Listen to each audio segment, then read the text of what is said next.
Sa isang liblib na baryo sa Batangas, may isang matandang bahay na matagal nang walang nakatira. Ang sabi ng mga matatanda, sino mang sumubok manirahan doon ay hindi nagtatagal. Minsan, isang pamilya ang lumipat, ngunit ilang araw lang, umalis sila nang hindi nagpaalam kahit kanino. Hindi na sila muling nakita. Isang gabi, dumaan si Mang Kanor, isang lasinggero sa baryo. Wala siyang takot sa mga kwentong kababalaghan, kaya nang mapansin niyang bukas ang pinto ng bahay, pumasok siya upang magpahinga. Sayang naman ang bahay na to eh. Bakit ba takot na takot ang mga tao dito? Bulong niya sa sarili. Habang naglalakad sa loob, naramdaman niyang lumalamig ang paligid. Umupo siya sa isang sira-sirang upuan at muling tumungga ng alak. Napatingin siya sa sahig, may nakalitaw na bahagi ng isang lumang kahoy na tila may takip sa ilalim. Dahan-dahan niyang tinanggal ang takip at nakita niya ang isang lumang kabaong. Nang makita ni Mang Kanor ang lumang kabaong sa ilalim ng sahig, agad siyang kinilabutan. Kahit lasing, ramdam niya ang malamig na hangin na tila bumalot sa buong paligid. Pero imbes na umalis, lalo siyang na-curious. Dahan-dahan niyang itinulak ang takip ng kabaong. Tok! Tok! Tok! Biglang may kumatok mula sa loob. Nanlaki ang mata ni Mang Kanor. Tumigil siya, hindi makapaniwala sa narinig. Baka naman guni-guni lang niya dahil sa alak, pero bago pa siya makagalaw, Tok! Tok! Tok! Mas malakas na ang katok. Napaatras si Mang Kanor, nanginginig ang buong katawan. Pilit siyang naglakas loob para tumakbo, pero parang may pumipigil sa kanyang mga paa. At nang biglang bumukas ang kabaong ng mag-isa, bumukas ng dahan-dahan ang kabaong at mula rito, unti-unting lumabas ang isang itim na usok. Nanuot ang malamig na hangin sa buong katawan ni Mang Kanor, parang may mabigat na kamay na dumampi sa kanyang balikat. Hindi siya makagalaw. Ang kanyang mga mata ay nakatutok sa kabaong. Sa kabila ng dilim, may unti-unting lumilitaw na kaluluwa, isang matandang lalaking may butas-butas na damit, maputlang muka, at nanlilisik na mga mata. Sino ka? Anong ginagawa mo dito? Mahina ngunit malamig ang boses na lumabas mula sa multo. Napaatras si Mang Kanor, ngunit parang mabigat ang kanyang katawan, hindi niya kayang kumilos ng maayos. Nagsimula ng gumapang palabas ang nilalang mula sa kabaong, ang mga daliri nitong mahahaba at tuyot ay pilit inaabot ang kanyang binti. Hindi na niya napigilan ang sarili, napasigaw siya. Tulong! May multo! Pero bago pa siya makatakbo, isang malamig at matigas na kamay ang biglang humawak sa kanyang leeg. Nang lumapat ang malamig at matigas na kamay sa leeg ni Mang Kanor, para siyang nagyelo sa takot, hindi siya makahinga. Pilit siyang kumakawala sa mahigpit na pagkakahawak ng kaluluwang hindi matahimik, pero parang bakal ang lakas nito.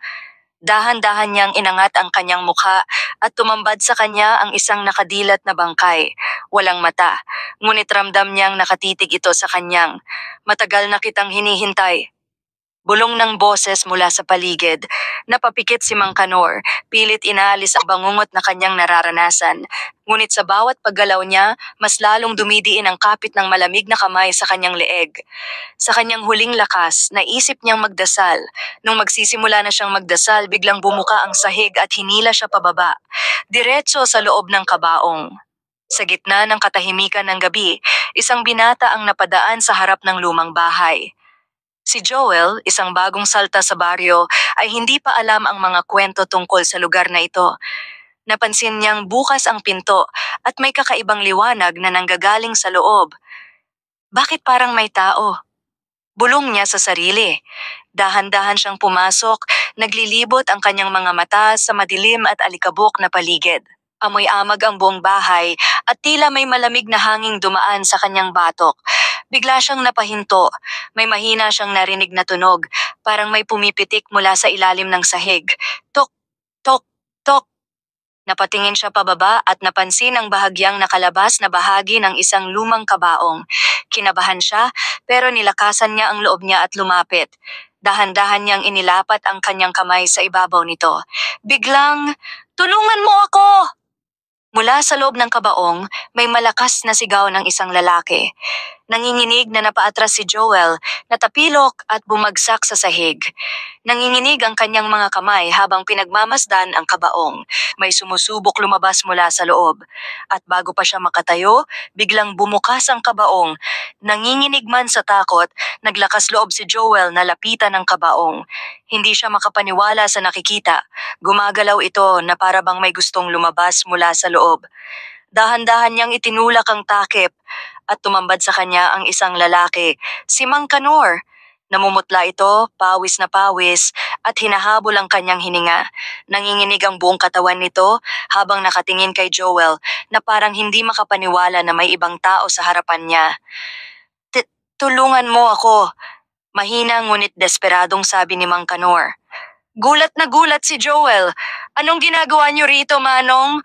Agad niyang tinanong habang tinutulungan itong bumangon mula sa kabaong. Pero nang hawakan niya ang matanda, napansin niyang malamig ang balat nito. Sobrang lamig, parang bangkay. Napalunok si Joel. Bakit ganito ang balat niya? Nang tuluyan nang makalabas si Mang Kanor mula sa kabaong, bigla itong lumingon sa kanya. At nang makita niya ang mukha nito ng mas malinaw, napasigaw siya. Dahil hindi na ito mukhang buhay. Maputla ang balat at ang mga mata ay kulay itim at may nakangising sugat sa kanyang leeg, eksaktong nasa lugar kung saan siya sinakal ng nilalang kanina. At bago pa makatakbo si Joel, bumuka ang bibig ni Mang Kanor at lumabas ang isang nakakakilabot na bulong. Hindi ako nakaligtas. Napaatras si Joel, hindi makapaniwala sa nakikita. Ang lalaking kakaligtas lang niya mula sa kabaong, si Mang Kanor, ay hindi na mukhang tao. Namumutla ito, halos kulay abo na ang balat, at ang kanyang leeg ay may malalim na marka ng kamay na tila sinakal ng sobrang higpit. Hindi! Imposible to! Bulong ni Joel habang nanginginig ang kanyang katawan. Ngunit biglang ngumiti si Mang Kanor, isang hindi pangkaraniwang ngiti na nagpatayo ng balahibo ni Joel. Hindi ako nakaligtas, muling bulong nito at dahan-dahan siyang lumapit kay Joel. Naramdaman ni Joel ang malamig na hangin sa paligid, parang bumagal ang oras at ang kanyang katawan ay tila napako sa sahig.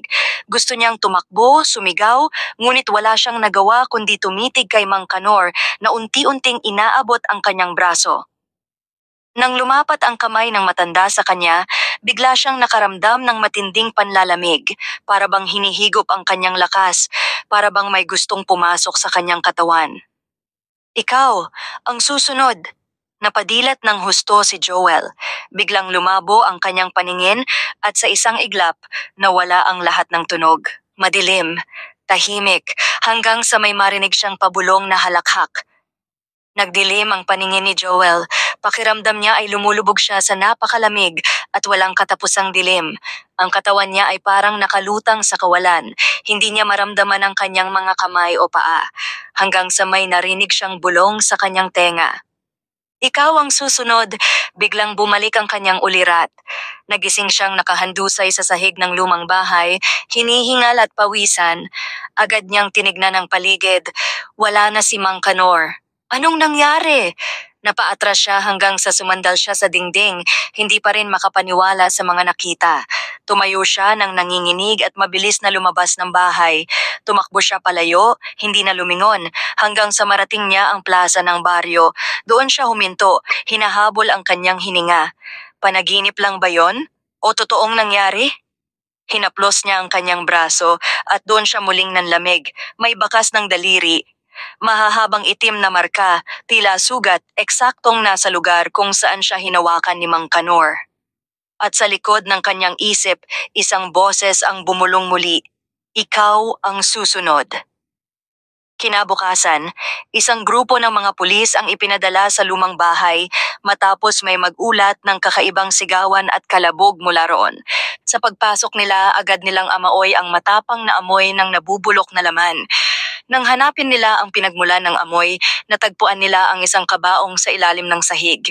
Dahan-dahan nila itong binuksan, at doon nila nakita ang bangkay ni Mang Kanor.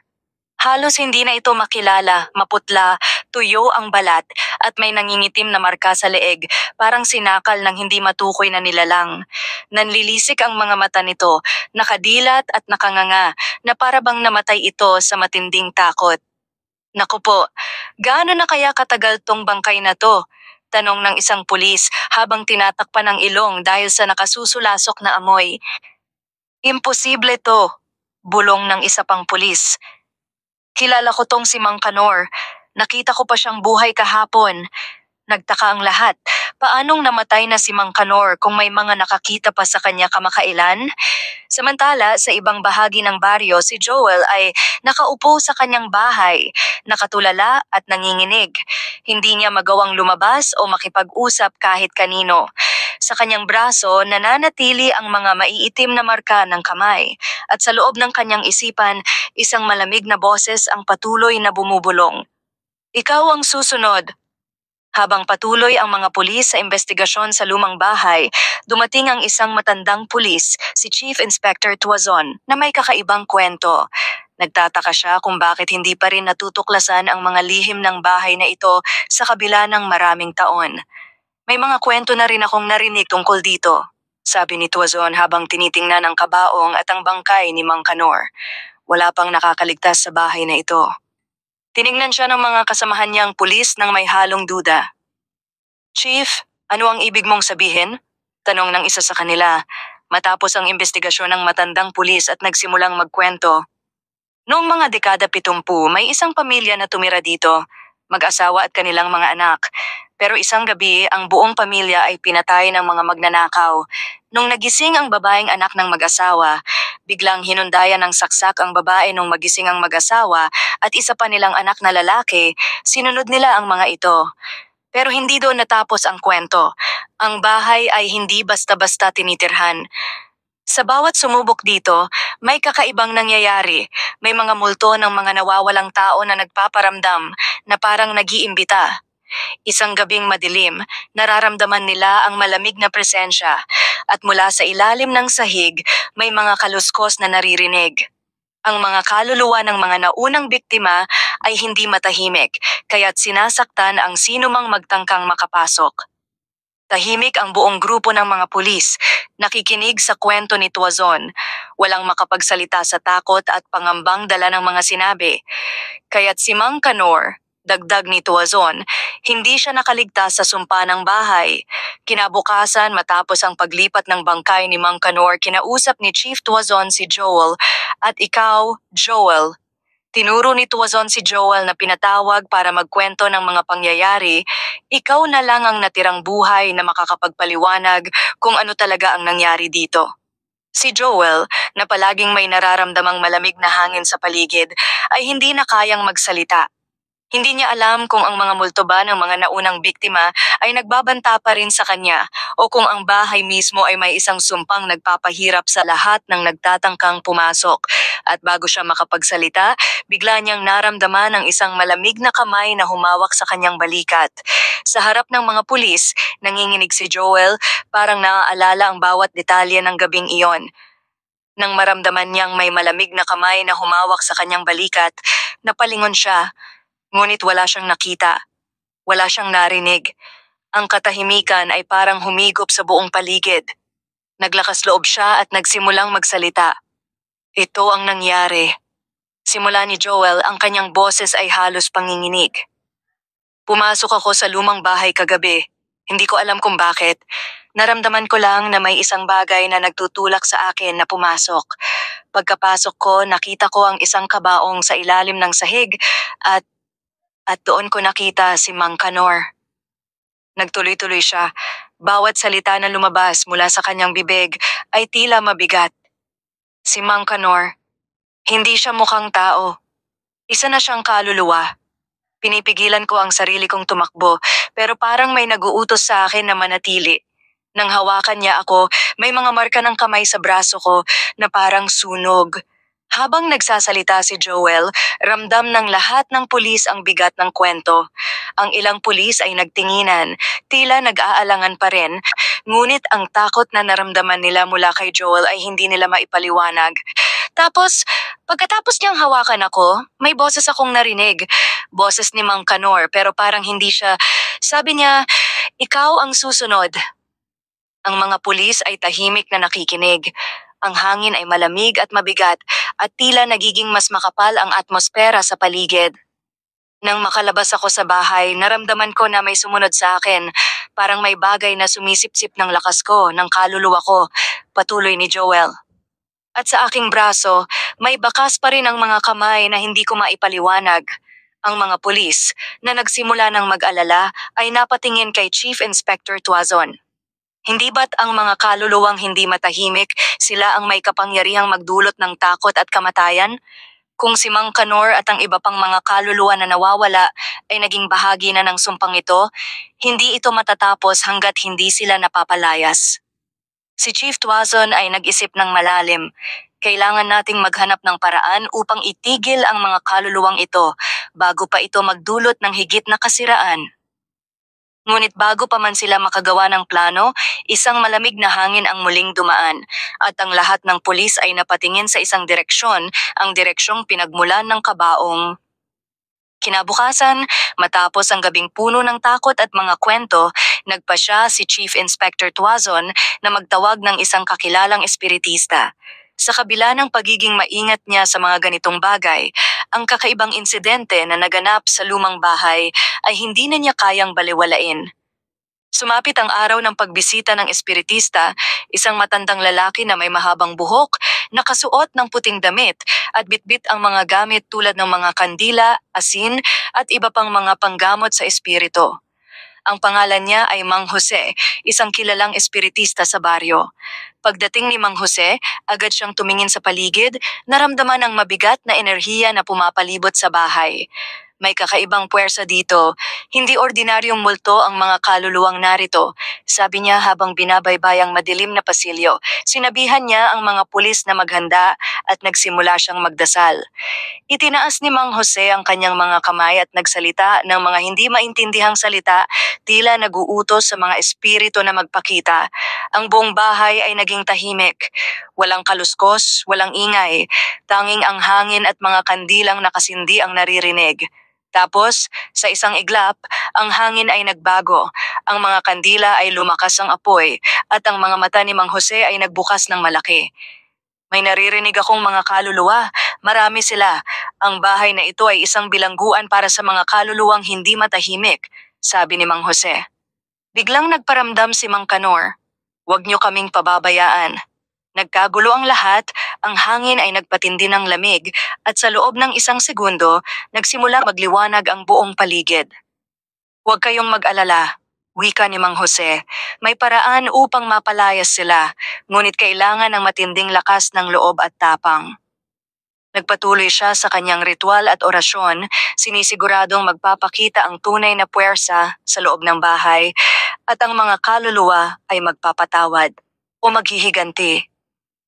Habang patuloy na nagsasagawa ng ritual at orasyon si Mang Jose, napansin ni Mang Jose na malakas ang mga kaluluwang nandoon. Ang hangin ay nagiging mas malamig at ang mga kandila ay kumikislap ng mabilis, parang may kuryente sa paligid. Si Mang Jose ay nagsimula ng mag-alala. Kailangan natin ng tulong mula sa mga may karanasan sa ganitong klase ng puwersa, sabi ni Tuazon. Ito'y hindi isang ordinaryong espiritu lang. Kailangan natin ng tulong ng isang pari. Agad na nagpadala si Chief Tuazon ng tawag kay Padre Tomas, isang pari sa kabila ng bayan na kilala sa kanyang lakas sa pagpapalayas ng masamang espiritu. Makalipas ang ilang oras, dumating ang pari sa lumang bahay, may dalang Biblia, holy water at iba pang gamit sa pagpapalayas ng demonyo. Ito na nga ba ang tinitingnan nating masamang puwersa? Tanong ni Padre Tomas habang pinagmamasdan ang mahahabang anino sa bawat sulok ng bahay. Oo, sagot ni Mang Jose. Ito'y hindi simpleng kaluluwa lamang. Ang lugar na ito ay naging tahanan ng mga espiritong naghahanap ng kapatawaran, ngunit ang kanilang paghihirap ay nagbigay sa kanila ng lakas upang kumuha ng buhay. Kung hindi natin sila palalayasin ngayon, makakapasok sila sa ibang katawan. Habang nag-uusap sila, biglang lumakas ang tunog ng mga yapak mula sa ilalim ng sahig at sa isang iglap, lumitaw si Mang Kanor mula sa madilim na kanto ng kwarto. Ang mukha nito ay mukhang masama at naglalabas ng isang hindi mailarawang enerhiya. Ang pari ay nagsimula ng magdasal, binabasbasa ng buong bahay ng holy water at naglalakad sa bawat sulok ng kwarto. Habang ginagawa niya ito, si Mang Jose ay patuloy sa kanyang mga orasyon at ritual, habang ang mga espiritu na nasa loob ng bahay ay nagsimula ng magpakita ng mas matinding galit. Sumuko na kayo, sigaw ni Padre Tomas, habang tinatangkang palayasin ang hindi nakikitang nilalang sa pamamagitan ng mga dasal at sagradong ritual. Ngunit ang mga espiritu ay tila mas tumindi ang galit. Tumunog ang mga pinto at bintana at ang mga pader ng bahay ay nagsimulang umalog, parang may malalakas na puwersa na humahatak mula sa ilalim.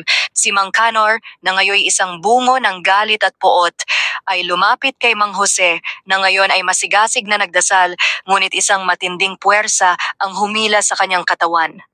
Mapapalayas niyo ba ang lahat ng kaluluwa? Tanong ni Chief Tuazon. Sumagot si Padre Tomas, ang kanyang mata ay puno ng takot. Ang puwersang ito ay hindi madali. Kung ang mga espiritu ay naghahanap ng kaligtasan, kailangan nilang magpakumbaba at magpatawad. Pero sa kabila ng lahat ng ito, hindi pa rin tumitigil ang mga kaluluwa sa kanilang paghihiganti. Habang patuloy ang matinding laban sa pagitan ng mga espiritu at ng mga nagpapalayas, nagsimulang magbago ang atmosfera sa loob ng bahay. Ang mga dasal ng pari at ritual at orasyon ni Mang Jose ay nagsimulang magbigay ng epekto.